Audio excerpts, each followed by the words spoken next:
Hi, I want to take a minute and show you this great Angel Horn 2-speed stereo turntable. So I've already got it all assembled. I've got the dust cover on, the platter, and the turntable cover. It did come with some quick start directions, but I would recommend that you use this to install the counterweight and the arm. So let's go ahead and place some vinyl on here. And I have it set to the 33 mode. And also you can do it in the other speed, 45. It comes with the adapter for that. So let's go ahead and lift up our arm.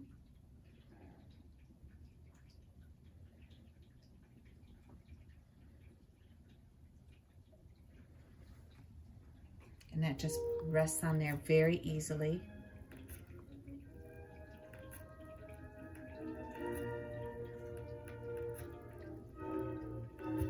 And you can lift it up and do it again. There's absolutely no sound that comes from this turntable. Everything is coming out of the speakers.